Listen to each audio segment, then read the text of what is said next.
할렐루야. 오늘 예배 오신 여러분 환영하고 축복합니다. 다 같이 찬송가 528장 함께 부르시겠습니다.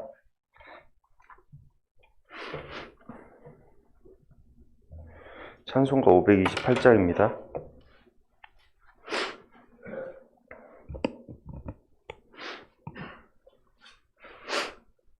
예수가 우리를 부르는 소리 금성 부드러워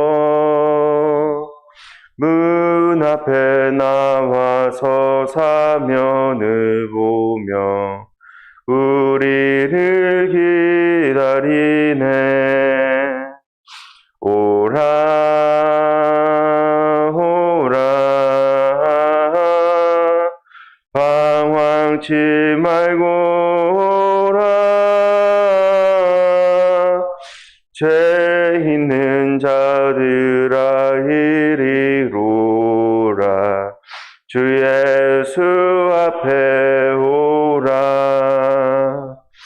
간절히 우라고 부르실 때에 우리는 지체하랴. 주님의 은혜를 외하니 받고 못 들은 채 하려나. 오라 오라 방황치 말고 오라.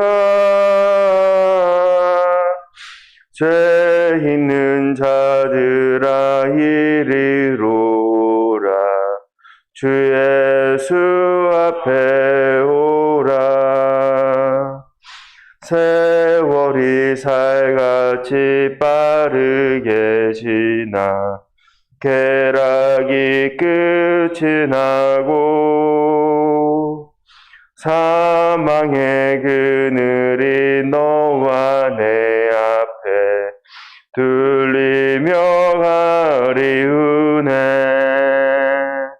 오라 오라 방황치 말고 오라. 죄 있는 자들아 이리로라. 주 예수 앞에 오라. 우리를 위하여 예비해 두신 영원한 집이 있어. 죄 많은 세상을 떠나게 될 때 영접해 주시겠네. 오라 오라 방황치 말고 오라. 죄 있는 자들아 이리로라. 주 예수 앞에 오라. 아멘. 이 시간 사도신경 하심으로 우리의 신앙을 함께 고백하겠습니다. 나는 전능하신 아버지 하나님 천지의 창조주를 믿습니다. 나는 그의 유일하신 아들 우리 주 예수 그리스도를 믿습니다. 그는 성령으로 잉태되어 동정녀 마리아에게서 나시고 본디오 빌라도에게 고난을 받아 십자가에 못 박혀 죽으시고 장사된 지 사흘 만에 죽은 자 가운데서 다시 살아나셨으며 하늘에 오르시어 전능하신 아버지 하나님 우편에 앉아 계시다가 거기로부터 살아있는 자와 죽은 자를 심판하러 오십니다. 나는 성령을 믿으며 거룩한 공교회와 성도의 교제와 죄를 용서받는 것과 몸의 부활과 영생을 믿습니다. 아멘. 찬송가 542장 함께 부르시겠습니다.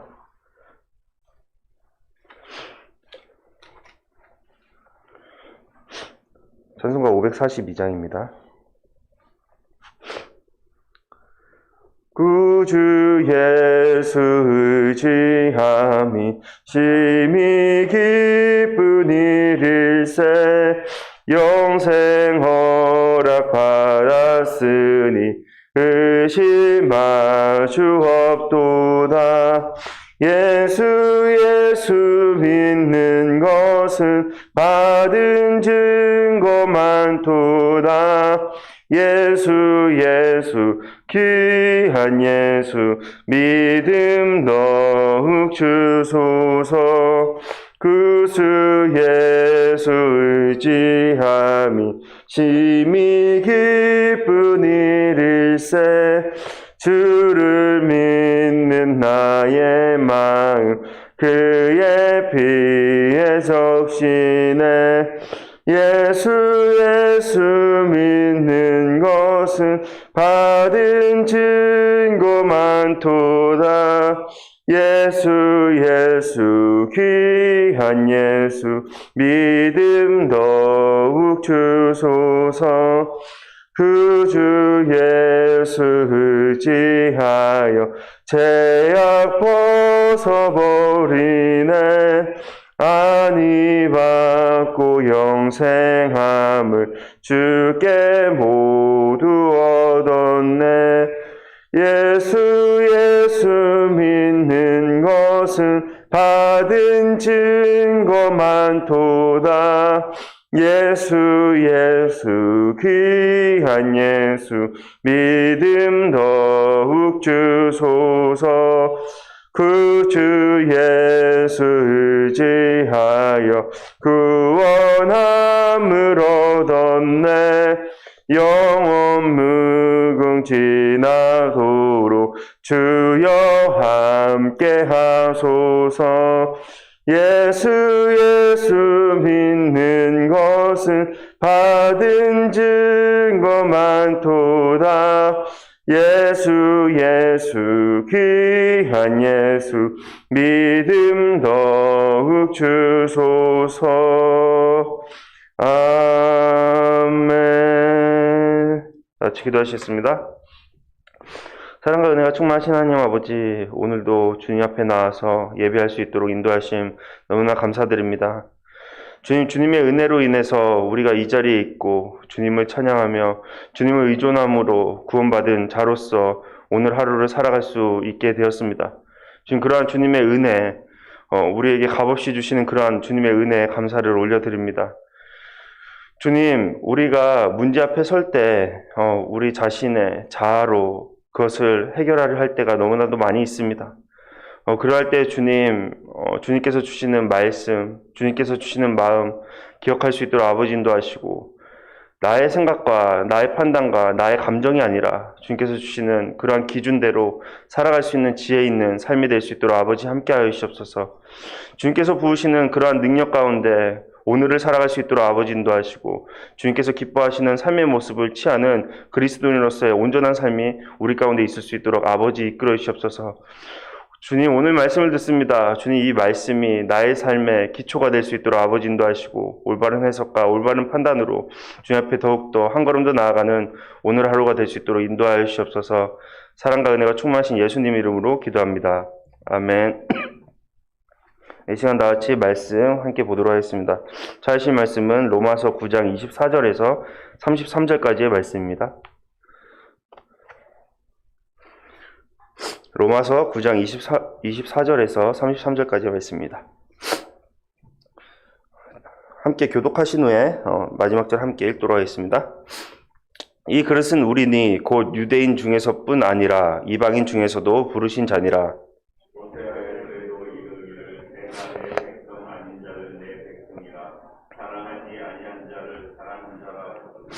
너희는 내 백성이 아니라 한 그곳에서 그들이 살아계신 하나님의 아들이라 일컬음을 받으리라 함과 같으니라. 또 이사야가 이스라엘을 하나여 외치되 이스라엘 자손들의 수가 비록 바다의 물에 갔을지라도 남은 자만 구원을 받으리니. 주께서 땅 위에서 그 말씀을 이루고 속히 시행하시리라 하셨느니라. 또한 이사야가 미리 말한 바 만일 만군의 주께서 우리에게 실을 당하시지 아니하셨더라면 우리가 소돔과 같이 되고 고모라와 같으리라고 그런즉 우리가 무슨 말을 하리요? 의를 따르지 아니한 이방인들이 의를 얻었으니 곧 믿음에서 나뉘요. 어찌 그러하냐? 이는 그들이 믿음을 의지하지 않고 행위를 의지함이라. 부딪힐 돌에 부딪혔느니라. 기록된 바 보라 내가 걸림돌과 거치는 바위를 시온에 두노니 그를 믿는 자는 부끄러움을 당하지 아니하리라 함과 같으니라. 아멘. 하루는 낚시를 좋아하는 친구 2명이 바다 낚시를 함께 떠났습니다. 낚시를 좋아하시는 분들은 낚시가 기다림의 미학이라고 하는데 이 말은 이 두 사람에게는 허용되는 말은 아니었습니다. 고기를 얼마나 많이 낚는지 낚싯대를 던졌다 하면은 고기가 미끼를 물었습니다. 둘은 신이 나서 이렇게 물고기를 잡았습니다. 그런데 이상한 점이 하나 있었습니다. 상식적으로는 큰 물고기를 잡으면 가져온 통에 담고 작은 것을 잡으면 도로 풀어주는 법인데 함께 간 친구 중 한 명이 반대로 하고 있었던 겁니다. 큰 고기를 잡으면 다 보내주고 손바닥만한 고기가 잡히면 통에 담아 넣었습니다. 그래서 함께 간 친구가 물었습니다. 다른 사람들은 보통 큰 고기가 들어오면 취하고 작은 고기가 오면 방류하는데 왜 자네는 반대로 하는가? 이렇게 물었습니다. 그러자 그 친구가 대답했습니다. 우리 집 후라이팬이 작은 것밖에 없어서 그래서 물고기를 그만한 것만 잡는 거야. 집에 후라이팬이 작은 것밖에 없다 보니 후라이팬에 들어갈 만한 작은 고기만 잡고 큰 고기를 풀어줬다라는 겁니다. 이 짧은 글에서 후라이팬에 들어갈 작은 고기만을 취하는 사람이 바로 우리의 모습은 아닌지 생각해 봅니다.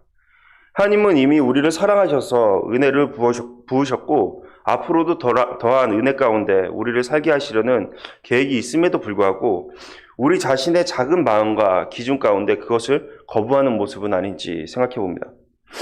우리가 하나님의 축복 가운데 거하기 위해서는 우리의 마음의 그릇을 키워야 합니다. 내가 기준이 되는 그러한 그릇이 아니라 하나님의 긍휼의 은혜가 우리의 가운데 있다는 것을 분명히 알며 그 은혜를 부으시는 기준인 말씀을 삶의 기준으로 살아갈 때 우리는 이미 계획하신 축복의 은혜를 누리며 살아갈 수 있으리라 생각합니다. 오늘 말씀은 하나님께서 택하신 자녀를 향한 하나님의 구원의 은혜를 말하고 있습니다. 그리고 이 은혜는 하나님을 전적으로 믿고 의존하는 자에게 있는 선물이라는 것을 분명하게 밝히고 있습니다. 어제 말씀 23절 말씀을 보면 바울은 영광을 받도록 예비하신 긍휼에 대해서 말했습니다. 그리고 오늘 24절 말씀에서 이것을 받을 대상을 말하는데 이방인 중에서도 하나님의 부르심을 받은 자가 바로 그 대상에 해당된다라는 것을 말하고 있습니다. 바울은 예수 그리스도를 통해 하나님의 은혜가 이방인들에게 부어졌다라는 것을 분명히 하기 위해 우선 호세아의 글을 인용하고 있습니다. 호세아의 이 말씀은 원래는 더 이상 내 백성이 아니다라고 선언된 북이스라엘 민족을 향한 하나님의 말씀입니다. 그럼에도 바울은 이 말씀을 이방인들에게 적용하고 있습니다. 바울의 입장에서 볼 때 우상 숭배를 통해 하나님을 배반함으로 버림받은 북이스라엘 민족과 하나님을 몰라 제법 아래 살아왔던 이방인들의 신분은 별반 차이가 없었던 것 같습니다. 원래는 두 집단 모두가 하나님의 심판 아래 놓여있던 자들이었다라는 겁니다. 바울이 여기에서 집중하는 것은 하나님의 주권적인 선택과 은혜에 대한 겁니다. 하지만 그것은 즉흥적인 것이 아니라 하나님의 말씀에 대한 성취에 대한 겁니다. 여기서 바울은 호세아의 이러한 예언이 하나님께서 이방인을 부르시는 긍휼의 사건을 통해 성취되었다라고 말하고 있습니다. 곧 하나님의 부름을 받아 예수 그리스도를 영접한 이방인들이 바로 호세아가 예언한 하나님께서 예비하신 긍휼의 긍휼이 되었다라는 겁니다. 이방인 그리스도인이 예언된 말씀인 사랑하게 된 자, 하나님의 아들이라 일컬음을 듣게 될 자라는 그러한 말씀을 성취했다라는 겁니다. 이는 전적인 하나님의 은혜로 말미암은 것입니다. 이방인이었던 그들은 이전에는 하나님을 알지도 못했고 하나님을 알려고 하지도 않았습니다. 따라서 그들은 죄의 종이 되어 사망에 이르는 길을 가는 자들이었습니다. 그러나 하나님께서는 그들에게 은혜로 다가가셔서 그들을 구원의 자리로 이끌어 주셨습니다. 하나님의 전적인 은혜로 하나님을 알고 믿게 된 이방인들은 자신의 신앙을 자랑할 수 없습니다. 오직 구원을 주신 하나님만을 찬양할 수 있습니다.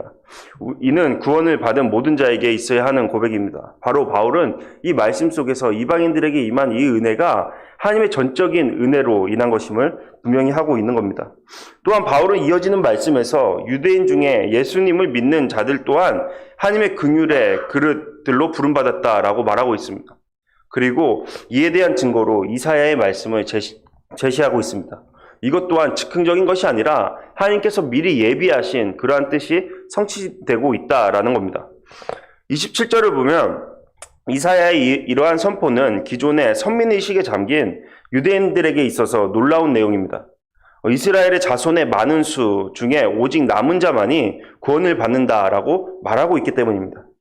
여기서 남은 자는 이사야서의 문맥에 따라서 생각해 볼 때 당시 예루살렘을 침략해온 아수르를 의뢰하지도 두려워하지도 않을 이스라엘 사람을 말하고 있습니다. 그 남은 자들이 하나님을 진심으로 신뢰함으로 하나님께로 돌아올 것이다 라는 것이 바로 이 이사야 말씀의 예언의 말씀입니다. 모든 이스라엘 민족이 아니라 소수의 믿음의 자손들만이 구원을 얻는다라는 겁니다. 바울은 이런 이사야서를 인용함으로 유대인들 중에 남은 자들이 바로 예수 그리스도를 믿는 자들, 유대인 그리스도인이라는 것을 말하고 있습니다. 바로 이들을 통해 이사야 말씀이 성취되고 있다라는 겁니다. 이는 종말론적인 예언을 말하는 것이기도 한데 유대인 중에 소수의 그리스도인만이 긍휼의 그릇을 받은 자가 될 것이다라는 것을 언급하고 있는 것입니다. 어쩌면 이런 바울의 말은 이 글을 읽던 당시의 로마 교인들에게 또한 충격적으로 다가왔을 겁니다. 그들의 생각으로는 다수의 유대인들과 소수의 이방인들로 구성된 자들이 구원을 받을 것이다 라고 예상했으나 바울이 전하는 말씀에는 다수의 이방인들과 소수의 유대인들이 구원을 받을 것이다 라고 말하고 있기 때문입니다. 그럼에도 바울은 이러한 이스라엘의 남은 자를 향한 구원에 대한 하나님의 말씀은 철저하게 성취될 것이다 라고 분명히 합니다. 마지막 때 유대인 중에 소수만이 그리스도를 믿음으로 구원을 받게 된다라는 겁니다. 또한 바울은 29절을 통해 이 남은 자들 또한 하나님의 전적인 은혜와 큰 긍휼이 없었다면 그들의 구원이 불가능했을 것이라고 다시 한번 언급합니다. 이스라엘은 제도성인 소돔과 고무라와 다름없었기 때문에 그들 또한 거룩하신 하나님의 심판의 멸망을 당해야 마땅했습니다. 그럼에도 하나님께서는 주권적인 선택에 따라 이스라엘의 씨를 남겨두시기로 작정하셨습니다. 여기에서 바울이 말하고자 하는 것은 하나님의 전적인 은혜로 인해 불순종으로 일삼고 타락한 길을 따라갔던 이스라엘의 남은 자들이 구원을 받게 된다라는 겁니다. 오직 하나님의 은혜와 긍휼만이 그것을 이루신다라는 겁니다. 앞전에 이방인들을 향해 말했던 것과 똑같은 말을 이 유대인들의 남은 자를 향해서 함께 하고 있는 것입니다. 따라서 어느 누구도 자신의 구원을 자신이 이뤘다고 자랑할 수 없습니다. 전적인 하나님의 택하심과 은혜에 따른 것입니다. 제가 초등학교 2학년 때였던 것 같습니다. 지금과 달리 당시에는 어린 나이에도 버스를 혼자 타고 학교에 다녔습니다. 그날 늦잠을 잤던 것 같습니다. 학교에 가려면 큰 찻길을 건너 버스를 타야 했는데 마침 그때 신호에 걸려서 횡단보도에 서 있었습니다. 그때 학교 가는 버스가 정류장에 도착해 있었습니다. 그 차를 타야 하지만 지각을 하지 않는다고 당시에 생각했던 것 같습니다. 그래서 차가 쌩쌩 다니는 도중에도 그 버스를 타기 위해 차도에 몸을 던졌는데 어떤 이를 모를 어른의 손이 저를 딱 붙잡았습니다. 결국 그 버스를 타지 못했습니다.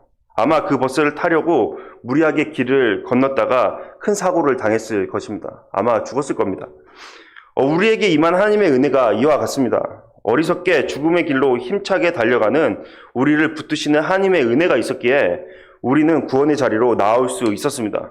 따라서 우리는 우리의 구원을 자랑할 수 없습니다. 오직 하나님의 은혜만이 우리를 구원에 이르도록 이끕니다. 이방인의 믿는 자와 이스라엘의 남은 자에게도 똑같이 주어지는 은혜입니다. 따라서 어느 누구도 이것을 자랑할 수 없습니다. 또한 이 은혜는 하나님의 예비하심을 통해 나타낸 성취입니다. 곧 우리 모두의 구원은 하나님의 주권적인 택하심을 통한 성취라는 겁니다. 시편 71편 6절의 시인은 다음과 같이 고백합니다. 내가 모태에서부터 주를 의지하였으며 나의 어머니의 배에서부터 주께서 나를 택하셨사오니 나는 항상 주를 찬송하리이다. 곧 우리의 구원은 하나님께서 미리 태에서부터 택하신 결과라는 것을 이 시인은 분명히 밝히고 있습니다. 하나님은 우리를 택하셨고 우리를 구원의 자리로 이끄셨습니다. 그런 하나님의 은혜에 의존하는 것, 곧 하나님의 언약을 믿는 것이 우리의 구원의 기초가 됩니다. 그러나 이스라엘은 그런 하나님의 전적인 은혜에 의한 구원을 믿지 않았습니다. 바울은 그것이 다수의 이스라엘의 실패라고 보고 있습니다. 30절부터 이어지는 말씀을 보면 알 수 있습니다. 여기서 바울은 하나님의 택하심을 받았던 이스라엘이 실패한 원인을 밝히고 있습니다. 그들이 하나님을 믿는 믿음을 의지하지 않고 그들의 행위를 의지했기 때문이라는 겁니다. 이스라엘은 율법이 가진 자들이었지만 잘못된 방식으로 율법을 추구함으로 하나님께서 계획하신 그들의 구원의 목적을 이루지 못했습니다. 율법이 악한 것이 아니며 율법적인 삶이 나쁜 것이다 라고 말하는 것이 아닙니다. 그들이 정직하게 성실하게 율법적인 삶을 추구했다면 그들에게 하나님의 절대적인 은혜가 필요했다라는 것을 알게 되었을 겁니다. 이는 하나님과의 올바른 관계에 관심이 없었던 이방인들이었지만 하나님의 은혜로 인해 예수 그리스도를 알고 그분을 믿는 믿음으로 이롭게 된 자들, 하나님의 구원의 은혜 아래 있게 된 자들과 대조되는 모습입니다. 32절에서 이스라엘이 실패한 이유에 대해 보다 자세히 밝히고 있는데 그들이 믿음을 의지하지 않고 행위를 의지했기 때문이다라는 것을 다시 한번 언급하고 있습니다. 하나님께서는 걸림돌과 거치는 바위를 시온에 두시고 하나님을 믿는 자는 부끄러움을 당하지 않는다라고 약속하셨음에도 불구하고 그 약속을 신뢰하지 않으므로 그들은 그 돌에 부딪혔습니다. 곧 이스라엘은 그들을 보호하시고 이끄시는 하나님이 계심에도 불구하고 그들의 행위에 의존하고 있었다라는 겁니다. 이스라엘은 자신들의 행위를 의롭게 여기며 그것을 통해 의에 도달하려 했고 그것이 가능하다라고 여겼습니다. 그랬기에 그들에게 있어 구원자 대신 예수 그리스도는 걸림돌과 거치는 바위가 되었습니다. 따라서 그들은 예수님을 믿지 않으므로 부끄러움을 당하게 된 것이다 라는 것이 바울의 말입니다. 이 말씀은 그들이 전혀 하나님의 율법적인 삶을 추구하지 않았다라는 것을 반증하는 것이기도 합니다. 만약 그들이 그들의 온 마음과 정성을 다해 그것을 추구했다면 그들은 하나님의 언약된 그리스도를 갈망할 수밖에 없었을 것입니다. 따라서 그들은 자신들의 의를 의존하는 삶을 살지 않았을 겁니다. 도저히 그들의 행위로는 하나님의 뜻인 율법을 이루는 삶을 살 수 없기 때문입니다. 이렇게 바울은 오늘 말씀을 통해 예수 그리스도를 믿음으로 하나님의 긍휼의 그릇을 받은 이방인과 이스라엘의 남은 자를 말하면서 오직 구원은 예수 그리스도를 믿음으로 말미암는다라는 그의 주장을 더욱 확장해 나갑니다. 여기에서 또한 바울은 하나님의 전적인 은혜와 그것을 통한 하나님의 구원에 대해 말하고 있는 겁니다. 우리는 오늘 말씀을 통해 우리 자신은 하나님께서 택하신 사람인가? 라는 질문을 갖게 됩니다. 만약 우리가 교회에 다니기 때문에 하나님께서 택하신 사람이라고 생각한다면 그것은 앞서 말씀에서 언급된 선민의식에 빠진 유대인들과 다를 바 없는 것일 겁니다. 이 질문에 대해 올바른 답을 하기 위해서는 두 가지를 점검해 볼 필요가 있습니다. 예수님을 믿는 믿음과 그에 대한 삶의 열매입니다. 예수님을 영접했다면 당연히 그 삶에서 예수님의 자녀라는 열매가 나타나기 때문입니다. 이러한 열매를 점검하는 가장 좋은 척도는 이웃사랑에 대한 겁니다.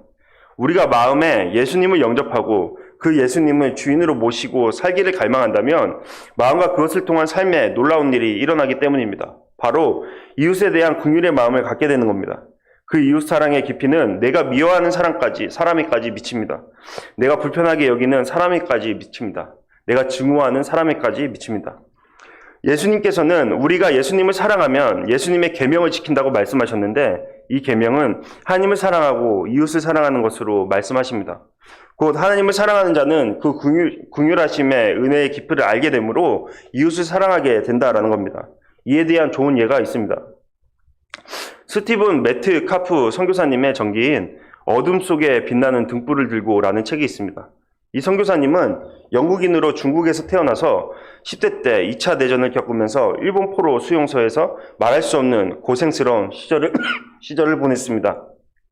그는 일본군의 잔혹함을 보면서 일본인을 증오했는데 그 수용소에서 에릭 리들 선교사를 만나면서 그 인생이 바뀌게 됩니다. 에릭 리들 선교사님은 1924년 파리올림픽 금메달리스트입니다. 그는 육상 100m가 주 종목이었고 가장 유력한 금메달 후보였음에도 결승전이 주일에 열려서 경기를 포기한 것으로 유명한 사람이었습니다. 그런데 그의 재능을 아까워한 사람들이 400m 경기에 출전하도록 하여서 세계 신기록으로 금메달을 땄습니다.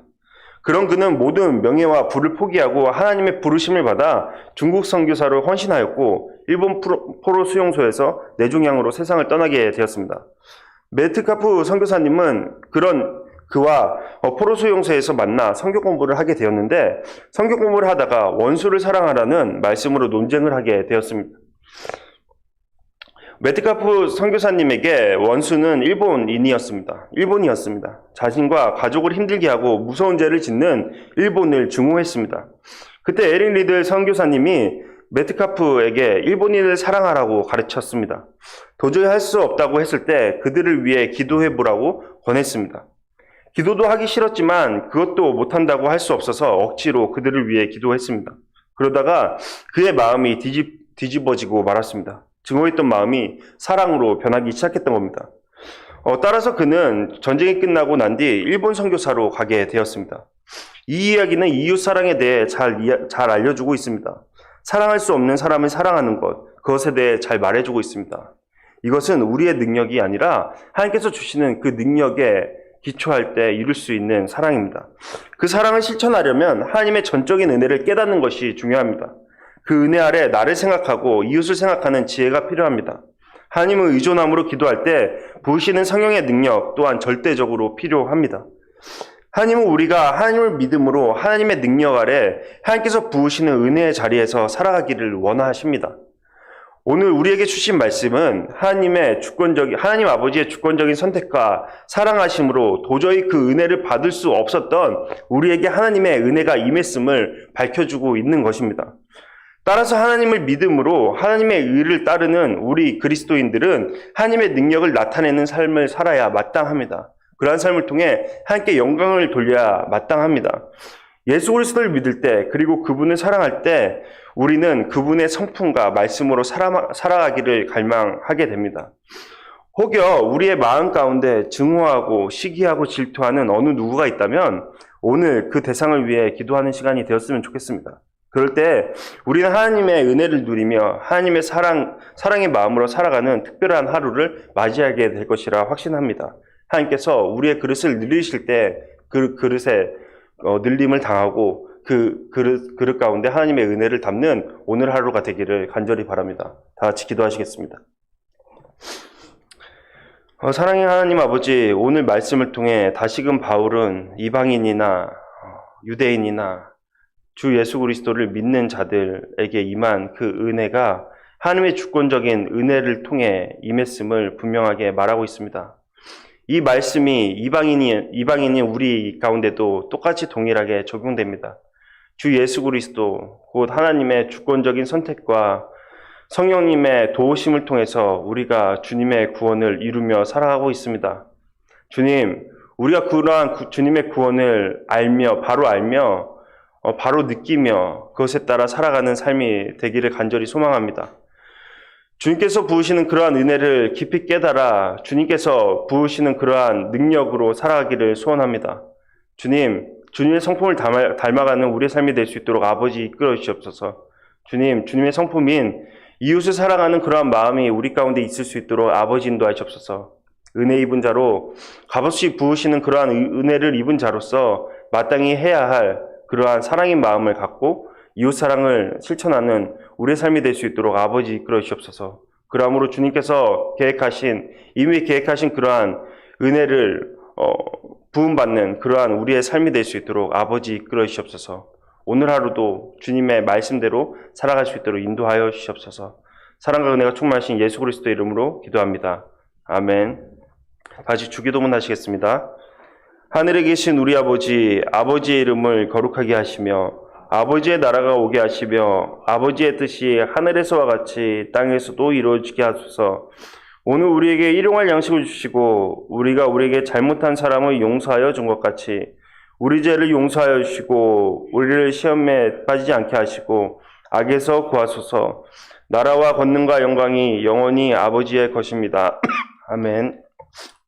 우리 이 시간 다 같이 기도하시겠습니다. 우리 기도하실 때는 하나님의 성품을 닮아가는 우리의 삶이 될 수 있도록 곧 이웃에 대한 사랑, 특별히 내가 싫어하고 미워하고 시기하고 질투하는 심지어 증오까지 하는 그러한 대상들을 향한 사랑의 마음을 우리가 가질 수 있도록 함께 주님께서 그러한 능력, 권능 부어달라고 다 같이 주여 외치시면서 기도하는 시간 갖도록 하겠습니다. 또한 개인을 위한 기도와 그리고 가정을 위한 그리고 사회를 위한 기도